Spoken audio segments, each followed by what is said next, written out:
Let me check. Make sure everything is good. Stream is starting. Stream is healthy. Stream is taking its dear sweet time to. There you go. Check. Make sure everything is good. Stream is starting. Alright. Alright. Derek will be perpetually Groot. Yes, perpetually Groot. Alright, let's get this started. Are you ready? Possibly. 47? 47. Are you sure? I'm positive. HIV positive. Aww. Welcome to episode 37 of the Secret Cow Level podcast. Once again, my name is Mo. With me, I have Corey. Yo! And that's it. Yeah, Derek has been sucked up by the eclipse 2017. Actually, he probably got sucked up in a tornado 2017. He's in some storm in Kansas. It is the end of the world. As we know it. Yeah, probably like for the fourth time this decade. Oh man, I remember when that crazy man said it was sometime in May it was gonna be the end of the world, and then we had that giant end of the world party at your place, or you were in Derek's place. Mm-hmm. That was fun. That was a lot of fun. And then we had another end of the world party in like July or something. 2012, wasn't it? There was another one before that one. 2012. Oh, okay. Well, because the man was like, oh, it's going to be in May, and then nothing happened. Then he said, I actually miscalculated. It's going to be in like June or July, and then that didn't happen. And then the 2012 rolled around, and nothing happened then. Yup. Yeah. Basically still here, guys. So if the end of the world came, the afterworld is way too much like the pre-world. I think we should spruce this up a bit. Yeah. Clean it up a little bit. Mm-hmm. Oh, well. I guess we'll just have to make do. As far as making do, also Groot Derek, he's not with us, and I think what we should do is get one of those like little face mover things, and then we could just have him like pre-record a couple of like quips and phrases, and that way you could just hit a little soundboard button, and then Groot can like say something. That would be awesome. I've always wanted to do a soundboard for the podcast, but I'm lazy. That is a huge hindrance. Yeah. Can't blame you though. Yeah. So what have you been up to, Mo? I finally bought a Switch. Oh, what'd you get for it? I got Breath of the Wild and Sonic Mania, which I'll get to in a moment, and Blaster Master Zero. Zero? It's like a remake, or? Yeah, and that's something else I'll touch on here briefly. So this all started because, as viewers and listeners know, I bought a Steam Link a year and a half ago, I believe. And I've been having some issues with it. So any like basic games it'll play, like anything that's pixel art or things like that, it'll run pretty fine with very, very little delay. I got Nier Automata, and my computer can run it just fine, like in regular PC mode, but it chugs and lags when the Steam Link tries to stream it, right?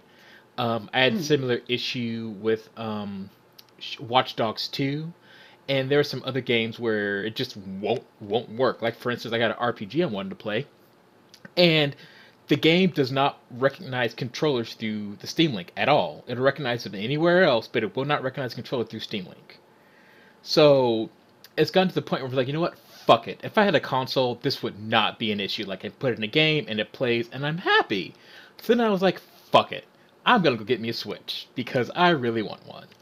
So, I went out and Eric was like, they don't have any Switches by a PS4. And I was like, okay, fine, I can do that. That's a reasonable compromise. So I got out there, and GameStop had like a billion Switches just like on the counter. They're like, hey, you want a Switch? You want a Switch? And no, you want to buy this Switch? Because we have like an obnoxious amount of them. I was like, I'll take one. So that's how I got. I'm sure Eric was a little sad. Yeah, but our roommate, he's gonna buy a PS4, so I don't have to buy one. So yeah, it's fine. He'll get one Yeah, eventually. welcome. Um, the hardware, I don't want to go on it too much. I'm sure all our viewers have one or have heard about it, but it's actually really good. It feels nice to hold. The one kind of issue I have so far is you know how the Xbox controller, the joysticks are offset, they're not perfectly even. Yeah, And I love that. But on the Switch, imagine one half of that, when you hold it, if you invert it, it's the same on the other side. And that's because you can take those off and, each one will have a controller and they're both, that way the thumbstick is on the same side. But what that does, it yeah, moves the thumbstick really, really low on the controller when you're holding it, and so instead of yeah. the thumbstick being at the thumbstick is like where your palm is, or like where the fat part of your thumb is. So that's a little awkward when trying to do both buttons and move the camera at the same time. But I'm sure that'll be something I just get used to. Um, Possibly. I do feel like the controller isn't exactly right. Not only for that, it just to me, you said it felt right in your hands, but it just didn't feel quite right to me. I'm not sure if maybe it was because I only spent a little bit of time with it compared to like most consoles I put time into, but I don't know. I just didn't like the feel of it too much. yeah, I only played Bomberman and ARMS on it though, so again, not a whole lot of experience, yeah. but just didn't feel right. So But the first thing I bought was the Pro controller, and so it hasn't been an issue. okay.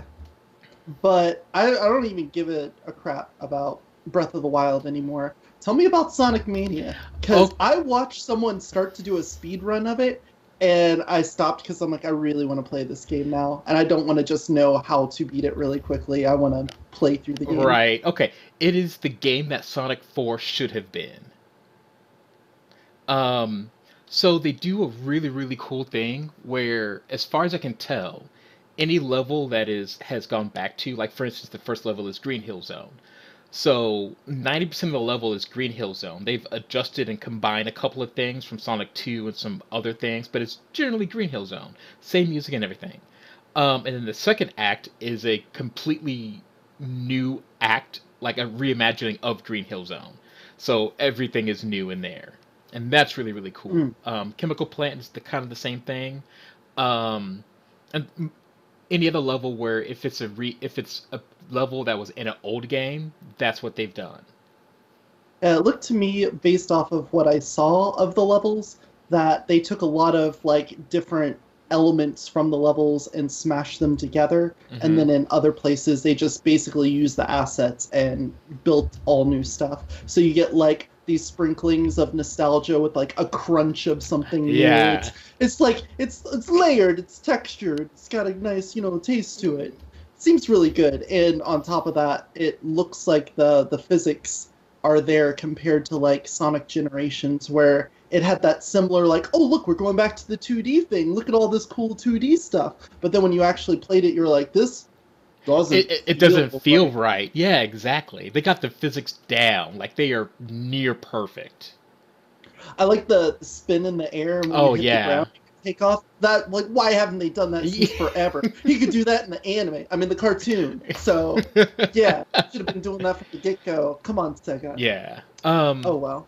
The only bad thing I have to say about the game is so there's two kind of bonus levels. One of them is when you hit the flagpole and you do the Sonic 3 level or bonus level, and the other one's when you get the giant rings and you do a Sonic R kind of bonus thing. Yeah, That where was you gotta catch the UFO. Yeah, that one is cool. The Sonic Yeah. 3 one, not so much. Like, I really don't like that bonus stage. I think it's super You don't boring. like like rolling over the ball and collecting the things and If it were, it's the slowest all the 2D bonus stages. And Sonic is all about speed. You're doing loops and going, you got to go fast. And then you go to this checkpoint, you're like, and it just takes forever. Yeah. would you have liked it better if they did the Sonic 2 tube thing? where you like go down the tube and you move around because it has. I understand what you're saying. I feel like that mini game has a higher element of speed to it. It makes you feel like you're moving Yeah, faster since you're going over terrain and looping around. Like, I can understand that, but I always like those little puzzle things because they are puzzles. Because you have to like approach the balls properly, and if you like try to jump into them, you're almost always gonna get fucked yeah, up because of stuff and bouncing off the pinball things. I like the puzzle of it, but yeah, it does kind of take time and go yeah. slow. And what do you even get for it? Because the UFO ones are the Chaos Emerald, right? You get a gold, silver, and a bronze medal, and I assume those unlock things, but it really doesn't tell you. So Hmm. it's almost of no consequence just to skip all those. Which, on one hand, is cool because You don't have I to do really it. don't I don't want to do them right. You're not forced to do them. You're forced to do the Hmm. better of the bonus stages. How long did you already beat it, or are you still going No, through I'm it? about 5 levels through, 5 or 6, Okay. and I went through like the level select, and there's a ton of levels, like almost, I want to say like 10 to 15. There's a lot in there. That's good. Yeah, I'm sure they'll also probably have DLC or something like that in the yeah, future. I would hope not, but if it turns out to be pretty good and they go, well, people like this, let's go back and find some more levels to rehash. I don't yeah. think anyone's going to complain about that. And What about mhm. the Master Blaster though? Okay, so have Because you? that game was sweet. Yeah, so you've played the original, I assume, right? Okay, Yeah. so where Sonic Mania was this nice mixture of like old and new, Blaster Master Zero is more of a coat of paint over the old with some minor tweaks. So you remember the original story, like your frog goes down into some cave and he disappears and you fall down and you find some tank for some Yeah. reason and then go save the frog. The, Yeah. the Keep the original, frog, man. yeah. So they changed the story a bit. It was like humanity went through its like fourth world war, and then they all went underground because of nuclear radiation, and then they thrived underground, and then the radiation went away, and then they came back above ground, and then everyone was happy. But then a meteor struck, but no one really cared about the meteor, and the meteor really didn't do anything. So I don't know why even bring the meteor in the first place. And then some guy named Jeff or Jacob or something. He's like a scientist for some reason, and he falls into and then he finds a frog or a mysterious species that looks mysteriously like a frog. I don't know why he didn't know what it was. Um, and the frog breaks out, and then he goes chasing it, and then he goes through, and then he goes to find the frog. So there's a lot of like needless backstory to try to justify finding a tank and chasing after a Yeah. frog. It's like making a backstory for Pac-Man. Like, you don't need to, man. We understand. It's a big yellow dot that chases around ghosts in a maze. Doesn't have to make sense. It plays fun. Yeah, So and don't complicate it. and that But was it sounds like a double apocalypse. Like, you know exactly. what's better than post-apocalypse? Double post-apocalypse? Okay. I guess we'll just have a nuclear war and then an asteroid. Okay. And the asteroid hits, but it was like, like it's. I don't know. I don't know what happened with that, but it was like it showed the animation that. Brrr, oh no, my frog! It's like, well, what about the? Okay, cool. Okay. um. So Um, like Sonic Mania, a lot of it is like the first level, the second level is there. Just some like things are rearranged and things are kind of reimagined, which is okay, fine. Um, they keep some of the original music, but not all of it, which is confusing. Because Blaster Master has some really good music. They kept the first level song because you just have to. Like I'm sure they're obligated by everybody to keep the first level song. They changed the second level song, which I don't know why. The third level song is kind of like remixed or it's weird. It's super weird. Um, so the game is 100 times easier than the NES version, but it's easy for bad reasons. So you know how in the NES version, when you jump out the tank and you're the big-headed guy going through the map, right? You could upgrade your gun, but every time you got hit, you would lose some power on your Yeah. gun. Right, exactly. Yeah. So the first perk you get, the first item you get, gives you a guard, which means the first time you take damage, your gun doesn't decrease in power. But then it regenerates over time. So like, okay, cool. That's pretty cool. I like that. But I went through 3 levels with the max gun because it's like because it never went down. Because I take a hit and I back up a little bit and then wait and it recharge and Yeah. then I go through. I was gonna say if it's something that recharges over time, the first thing I think of is, well, then that means you're probably gonna be sitting out and just waiting whenever Yep. you get into a pinch. Yep. So yeah, those kinds of mechanics, while they do lend to comfort, they at the same time can also dramatically drop pacing. Yeah. Yeah. Um, Oh well. they added checkpoints, which is a godsend to the game because the game never had them in the first place. But the problem is when you go to a checkpoint and you die and go back to that checkpoint, you retain all the power ups you had. Oh, okay. So you can pretty much like you grind yourself up to max and then hit a checkpoint, and then anytime you die, you're back to max. Right, exactly, exactly. And so in the original, you would die, Mm. you were back at the little pea shooter, which was annoying, but that was kind of the charm. Like you were kind of forced to one shot a boss, and if you didn't, it was just harder the next time. Hmm. So that's a little weird. I'm going to guess they took out the pause abuse with the bombs. It, I think so. I didn't try it because instead of you throw the bomb and it's this giant flash and like explosion, now you throw it's like a poof. So it's like, Oh, yeah. So okay. I didn't, and honestly, I didn't even have to. 'Cause the bosses, like I said, I went in with the maximum weapon and oh, it's dead.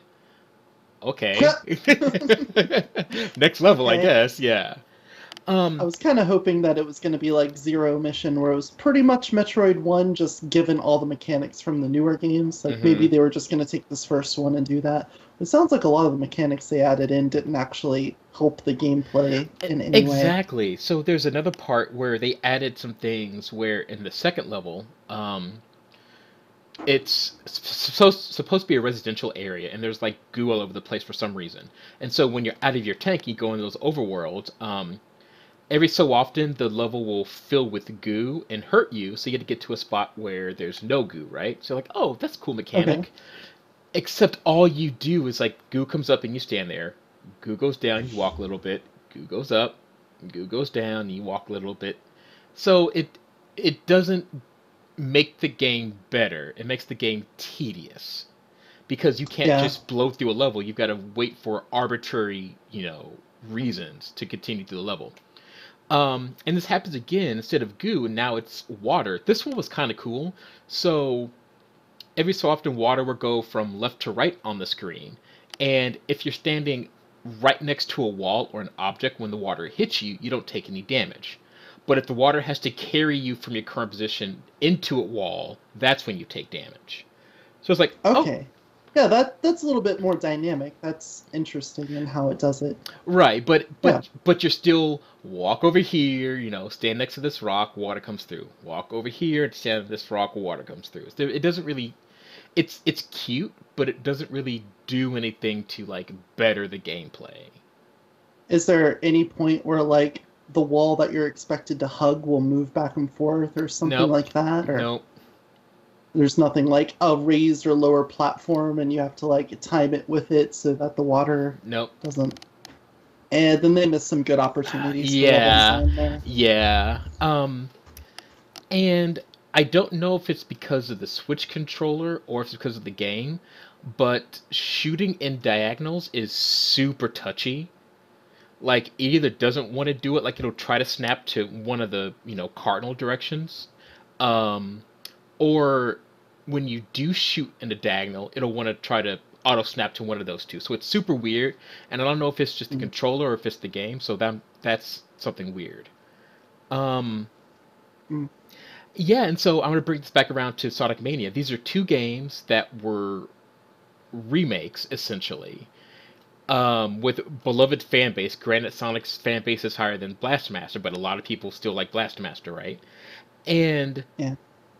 just the amount of love that went into Sonic Mania. Like you can definitely tell.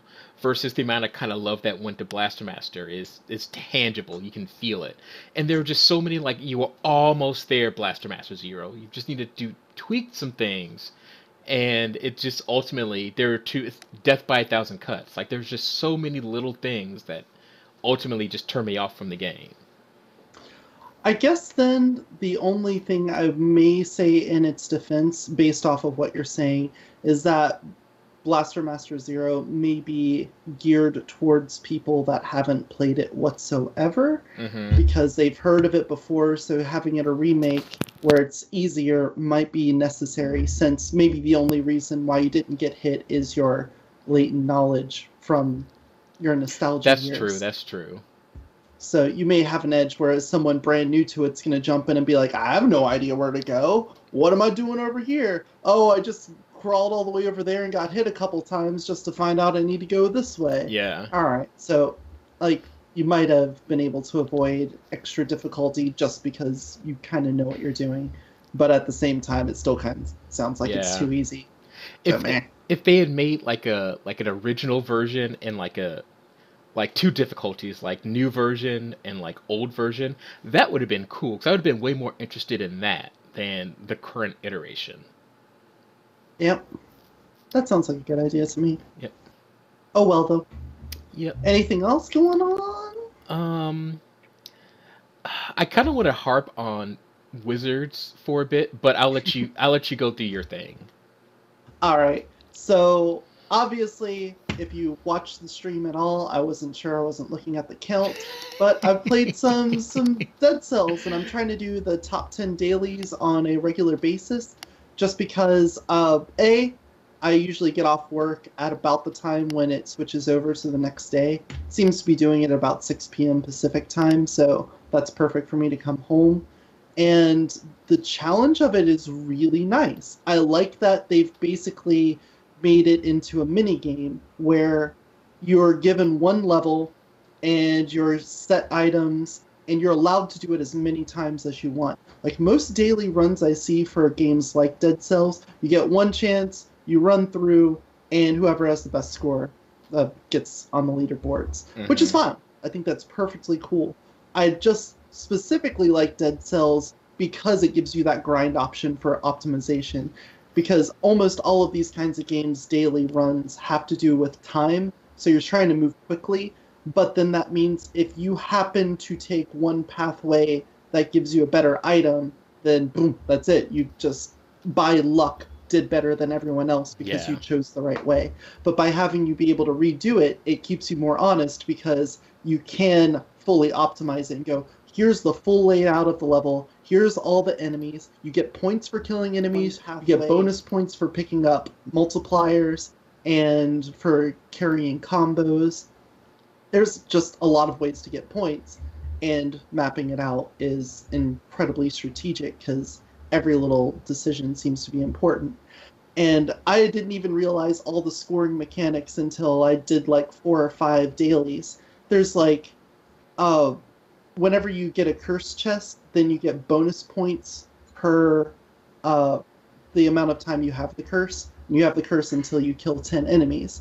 If you get that, and then also pick up a point multiplier and get a combo started, you can get a ridiculous amount of points off of one group of enemies. Right. So what I had been doing is just like finding the most optimal damage and then full clearing the level and then getting the boss to finish it all in the allotted amount of time. And that's how I was maximizing my score. But after watching some other people's runs, what they would do is get a couple enemies to spawn and then get them to follow them to a different area, or use attacks that knock them back without killing them, and basically group enemies together, then go get a curse, then pick up a multiplier, and then kill all those enemies at once and instantly get like 1,000 points from it. Right. And then try to clear as much left and then fight the boss.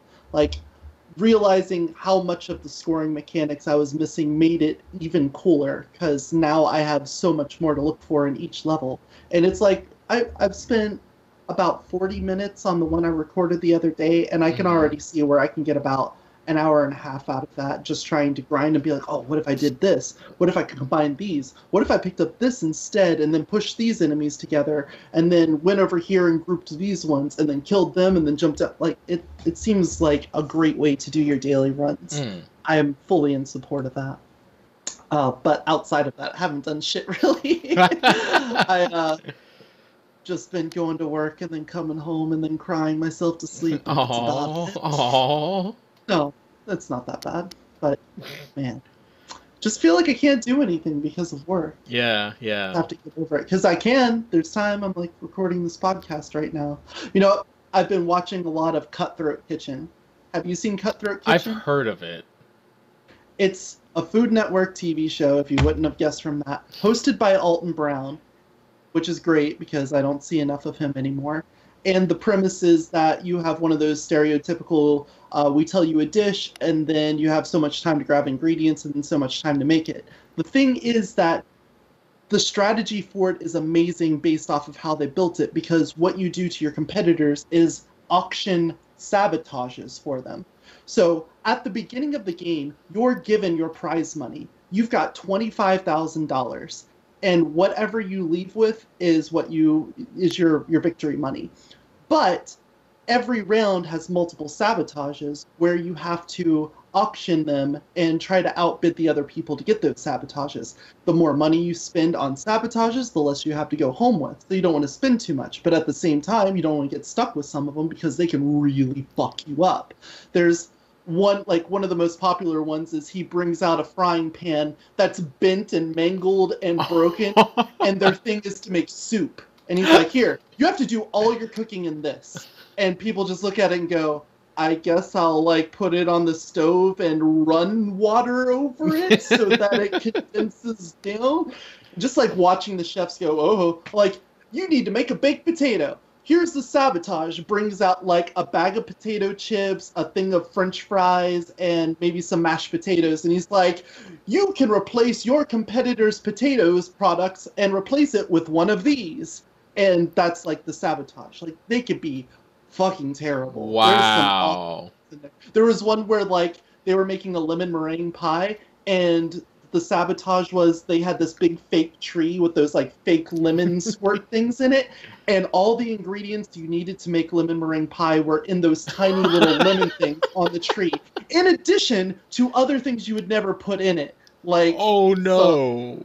Yeah, just a bunch of disgusting stuff too. So you would have to cut it open, dump it out, give it a taste to make sure it was something you want in there, and basically waste their time and also all the shopping they did because they can only use what's in this tree.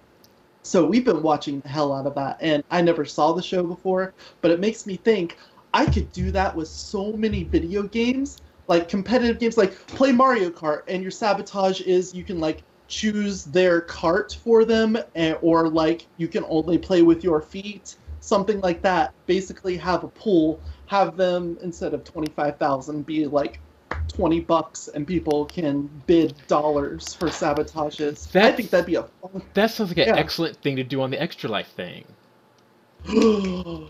I like where you're going with that. We could just find a 4-player game and then have everyone start out with $20 and then bid into the pool. And then whatever you win with, if you get first place, that's what you get to keep. Oh my god. I need to write this down because I have ideas galore. Cutthroat Gamers. Something like that. I think that would be great. It just made me think about how many different competitive formats you could do with a similar thing. Because just that aspect of you have all your prize money, but you have to expend it as a resource to help you get to the end. Mm-hmm. Unless you are so good at the thing you're doing, you can just go, I'll hold my money, do what you want to do, I'm going to do it. Yeah. I got this. Because there are some of those cooks that are just I need 25 grand.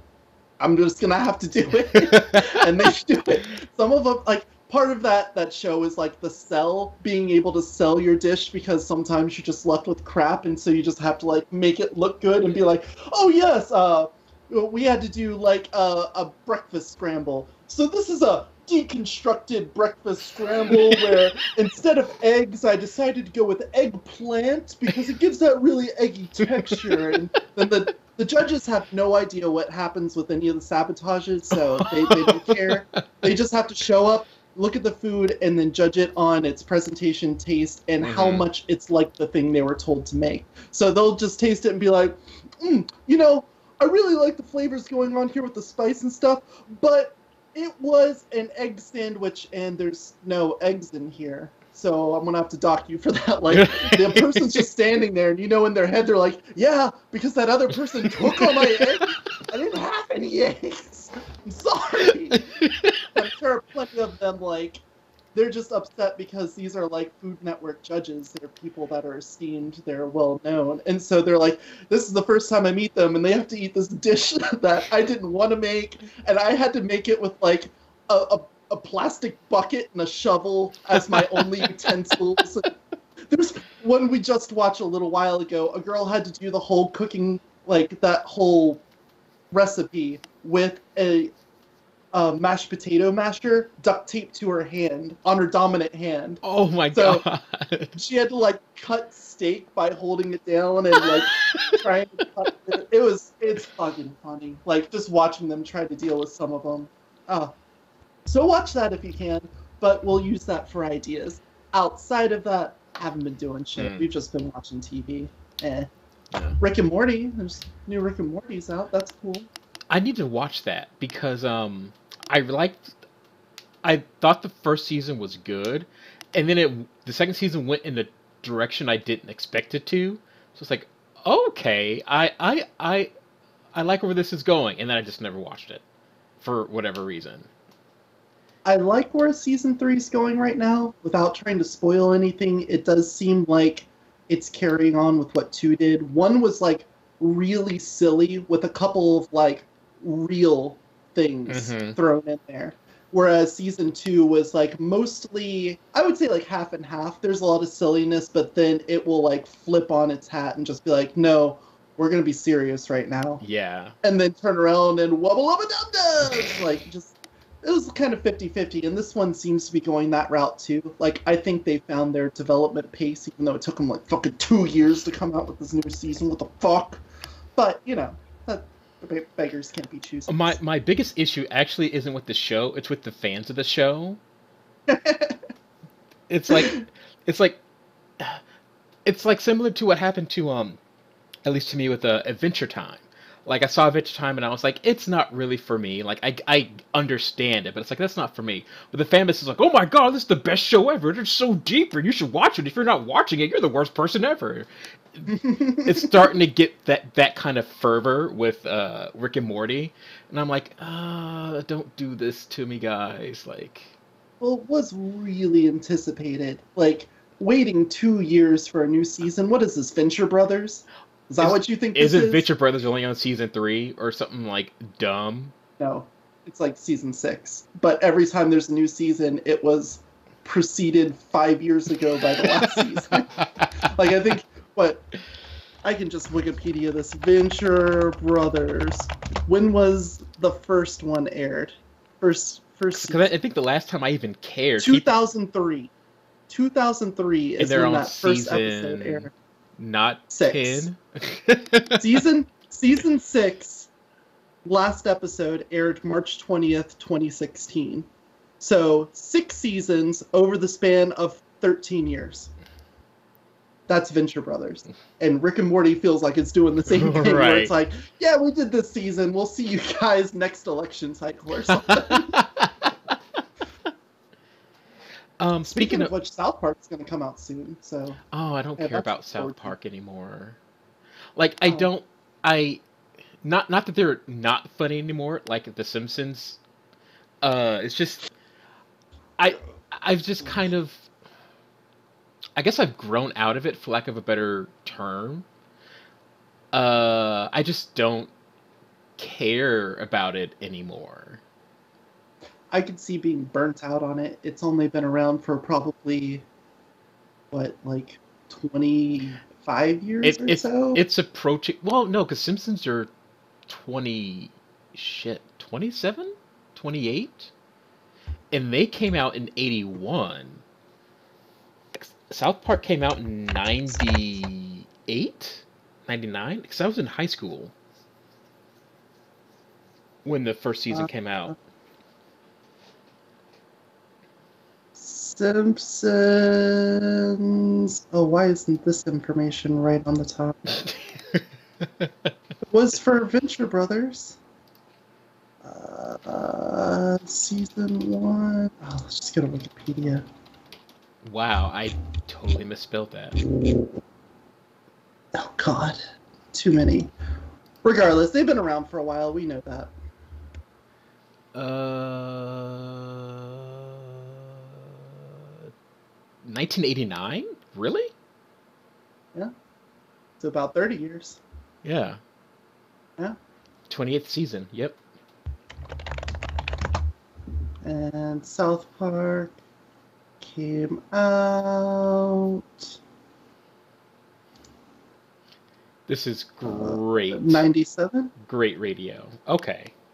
So it's Yeah. about a little less than 10 years between The Simpsons and South Park. Yep. Okay. But they've been going strong. I mean, Simpsons, I can agree with you. Like, they've lost their luster quite a bit. I'll watch the new episodes just because when they come out, it's on the same. We'll watch Bob's Burgers and Family Guy and American Dad if there's a new one of that. I can't remember if there are new ones of it. But like all those cartoons come out on the same day, so we'll watch them all. Watch The Simpsons as part of it. But yeah, it's kind of meh. They've already done everything. There's nothing else to do with the characters. Best thing they could do with The Simpsons is probably just make movies only and do like a movie once every other year. I think that'd be great. All the characters can have their little cameos and little snippets and stuff, but right now I don't know what they're supposed to do to keep it fresh because everything just seems meh when they do it. I feel the same way about Family Guy. Taking this tangent on to the next level. I feel the same about Family Guy because the jokes in Family Guy are the cutaways, or that's the majority of their humor, and that's become so stale so quickly though, because you can only do that for so long before you expect them. My favorite episode of Family Guy, and personally, I think it's the best episode, was the end of season 2 or 3 or something, where they all go to that mansion. They all get invited to the mansion, and then someone gets murdered, and they just figure out who the murderer is. There were no cutaways. There were tons of jokes, but there was absolutely no cutaways in that episode, and it was fantastic. Like they actually showed that they could do that crutch of cutaways. They could get off of that and produce a good show. And I wish they did more of that, but from what I've seen, probably isn't what sells. Probably people are upset about that episode. You're not wrong, but I think that was, if they went back to that, I think I would enjoy the show more. I also feel like their characters have just become nebulous. Like they aren't well defined anymore because they just become whatever thing they need to make fun of. That character will just adopt it, and then other characters will pick up the antithesis of that so that they can mock that too. Kind of in the way South Park does their political commentary, where they'll have some of the characters stand behind this thing and then other characters stand behind it, the opposite, and then they'll make fun of both of them. But with Family Guy, like all it is this tiny thread pinning together all of the random bullshit jokes. You don't even get anything out of this like character suicide where these characters are just like, well, this week I'm all about this because that's kind of generically how my character is, and then we'll have to be like, well, this character's kind of against this person even though they never expressed any kind of thing revolving around this. I guess we'll just make them into that so that we can make fun of it. But, and South Park can get away with it because they've had years and years to develop those characters, and it's very, very rare that you'll see a character act out of character to establish that kind of dichotomy that an episode or string of episodes needs. Yeah, whereas with Family Guy, you kind of just expect Peter to bounce between blithering idiot and sometimes saying like the perfect thing at the right time, or being incredibly smart. Or like Lois. Lois is a good example of someone who is like moral, upstanding, caring, and nice, and then all of a sudden will just be a shoplifting, like drug abusing. Like it doesn't make any Yeah, sense how much yeah. they. Stewie used to be this maniacal, super intelligent baby, and now he's just kind of like this gay Just stereotype. yeah. It doesn't make sense. Like they just whatever. But it's still sometimes funny. They'll throw some skits out there, but I agree, it's kind of burnt out. But Bob's Burgers, though, that's still fresh. I still I like that should show. watch that. I It's pretty good. okay. I'd put that on my Watch list of Bob's. things. Yeah, at least until they also burn themselves out. But until that, pretty much every episode has some kind of sing along to it. The voice talent's pretty great. The stories can sometimes be a little bit tedious, but the characters really hold it together. So I like that. That gives a Corey recommendation to it. Nice, nice. But let's jump into what Wizards is upsetting Mo with today. Okay, so I had planned to. I don't know if I said this, but I planned to go to the Grand Prix in Phoenix in March. It's a standard Grand Prix, and so I want to get ready for it, and so I've decided I'm gonna play a bunch of things like that. One of the best ways to do it is to play Magic the Gathering online, and everyone knows how I feel about that thing. hmm Um, and I've sat back and I realized that I want to play, but I don't feel incentivized to. So you can play for free, for just messing around, casual, tournament, things like that. Those queues are free. But if you want to actually do like tournaments and things like that, those cost anywhere between I think $8 for a friendly league and $12 for the not friendly league, I guess. And then they can go up to $30 to $40, the more intense you want to play and things like that.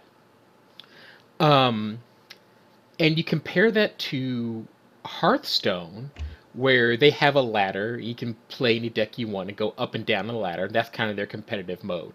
Elder Scrolls Legends does the same thing. Hex does the same thing. Eternal does the same thing. Any other kind of CCG has a way to gauge how good you are without having to pay someone to, for that gauge in the first place. Yeah. And And so, my original plan was to buy the meta decks in paper form, but kind of practice not tier one decks, but get the mechanics down, certain mental meta games, that I want to work on, right? Um, and I realized I hate buying cards twice. And I used to say Magic the Gathering online is about half the price that you would pay for paper, but I'm still buying the cards twice. It's super Yeah. obnoxious. And in every other game, you can either craft the cards, or you can just play the ladder and, oh, here's a free pack. Here's another free pack. Things like that. Here's some free cards.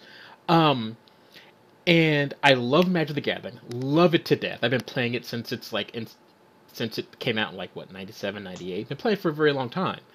Um, and I'm in this kind of weird place where I want to get better at Magic, but the barrier of entry is pretty high when you start to add in buying decks twice.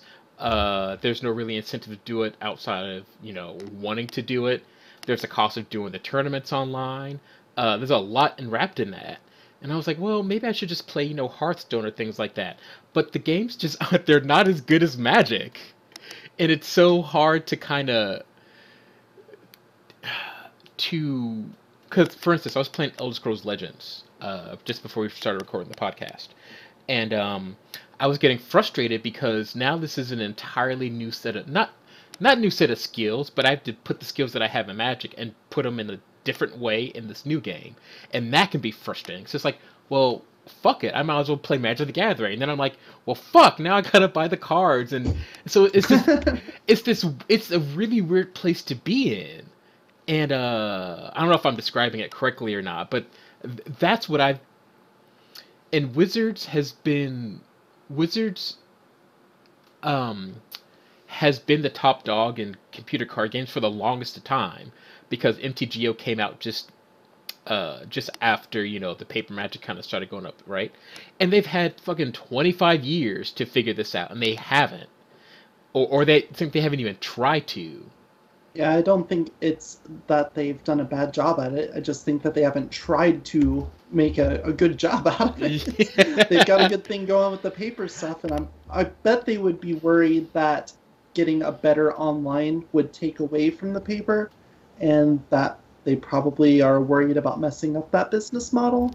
But I'm not entirely sure. It's hard to say what Wizards is thinking these days. Yeah. But if at all.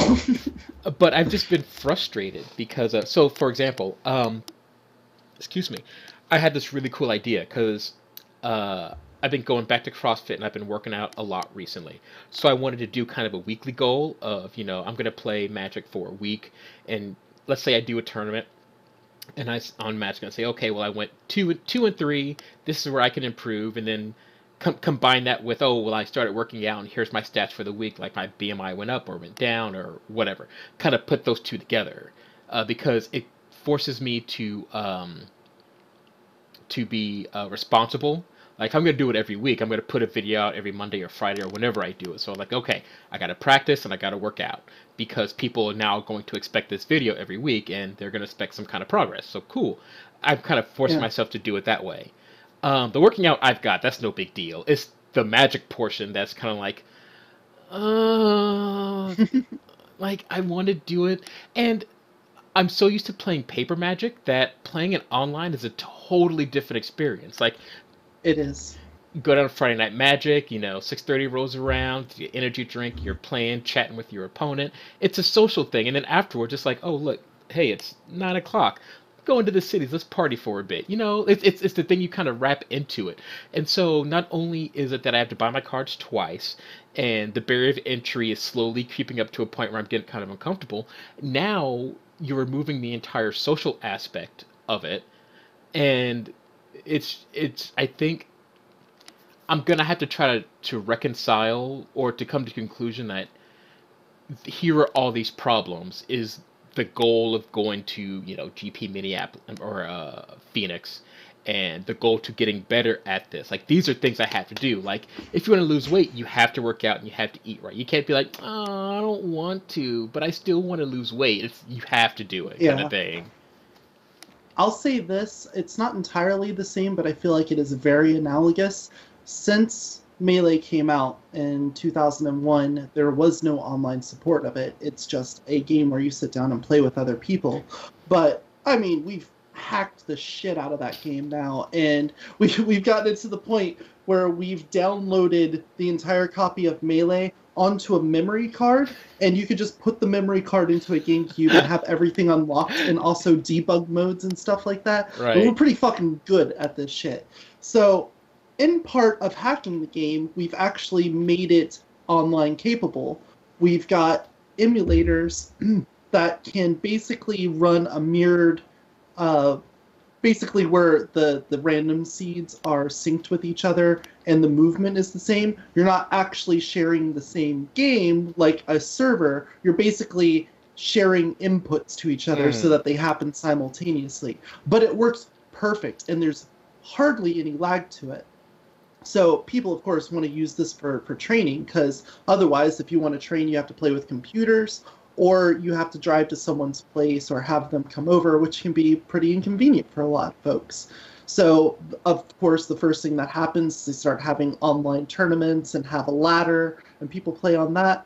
And I get the same feeling from that. Like, anytime somebody sits there and they play online with someone, it's real easy for the other person to just get salty and quit. Right. It's real easy to just not have that personal element at all with the person sitting right next to you.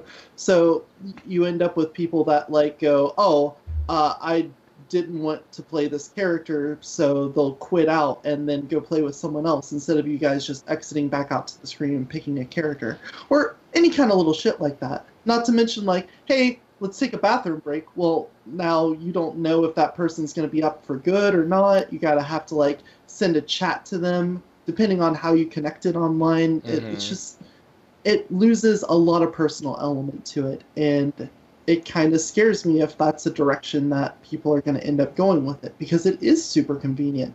Like, going to Friday Night Magic is probably not the most convenient thing for a lot of people. It's in a time slot where people want to do some other things. You have to go in and pay into this thing. You have to have a deck with you. Like, there's a lot that you have to go into it. And the same thing for Melee. Like, you have to go to this venue, you have to put money in, and then you might go 0-2 and get knocked out immediately, and then wait around for the tournament to end so you can get some friendlies in.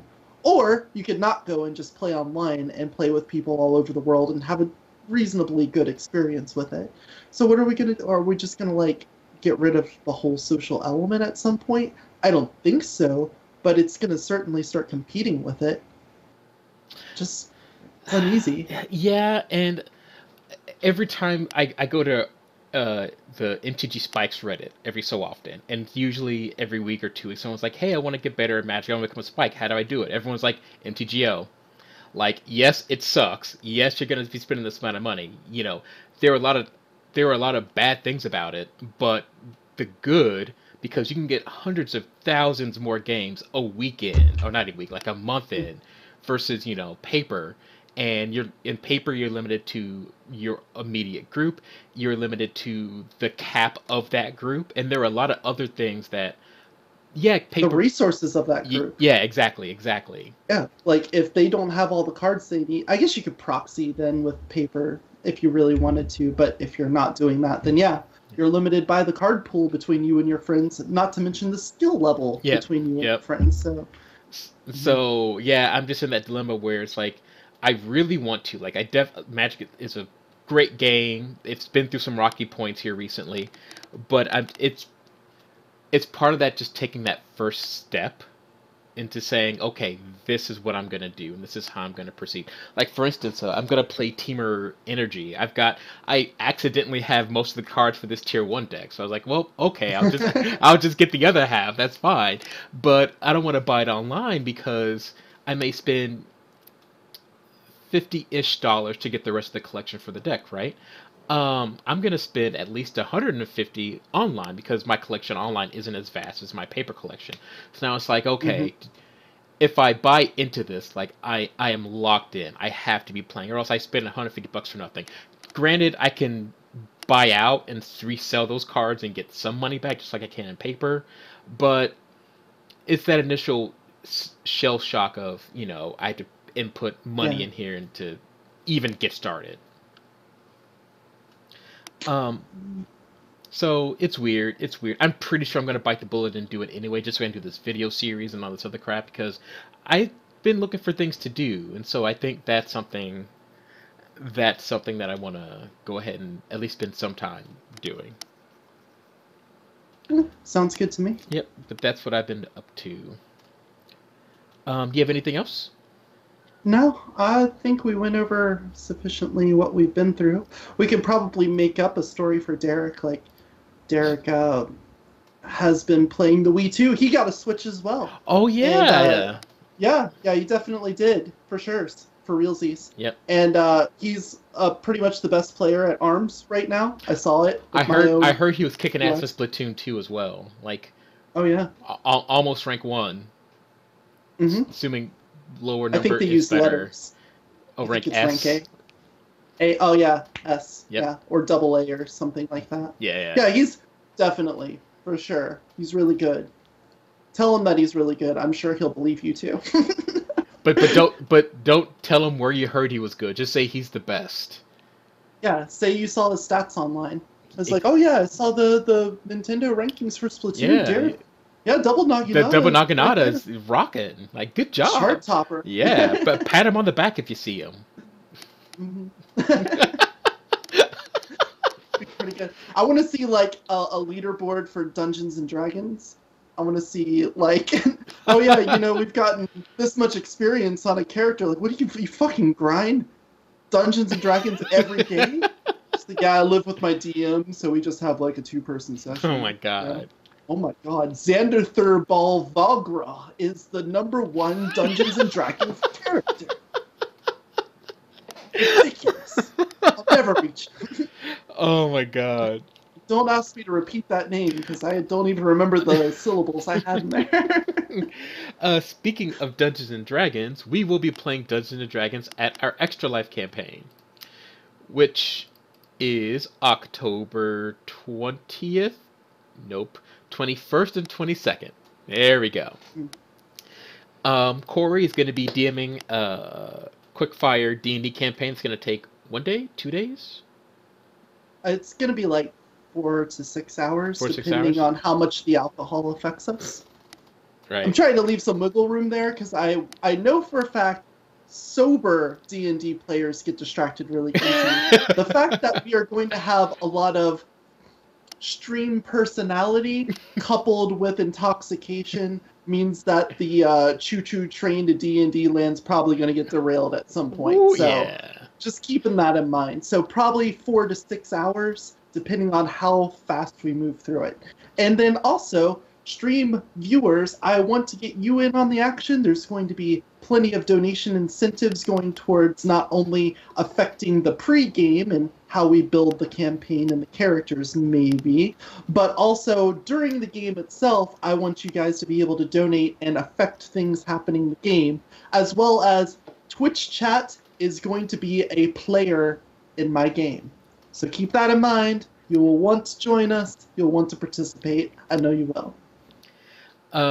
We are going to get a schedule here up shortly, probably toward the beginning of September, to kind of get everything together. Derek's going to bring a bunch of board games as well. I got a few card games I want to play as well, in addition to the usual video games we're going to be playing. I believe Artemis is back on the table this year. We didn't get to do it last year because of reasons. Jack Pack is back. I'm going to do that again. Nidhogg 2 came out recently. I want to put that in the lineup as well. So just again, let me pull up the states. Are we doing the Mario Maker again, or are we not doing that again? I want to do it again. We had some issues last year, but I think I can clear those up this year for it. Okay. So in it, I am really blurry in this. Whatever, it's almost time to go. So as Corey mentioned, you can donate to the Extra Life Fund to affect their D&D campaign. We're going to have some competitions between us as well. Me, Derek, everyone who's going to be there. We're going to compete for points that don't really mean anything, but it'll be cool to compete anyway. You can donate to give points to your favorite person if you want to do that. You can also donate to be above me, since I won't be in the festivities. I'll be more in the background, making sure the stream doesn't crash like it did last year and the year before, and make sure it gets recorded, unlike the first year and kind of the second year. But this year will be But great. this year will be great. This year, we have a third time's the charm. we have a dedicated person to make sure this doesn't catch fire. So if you want, He thinks he's a person.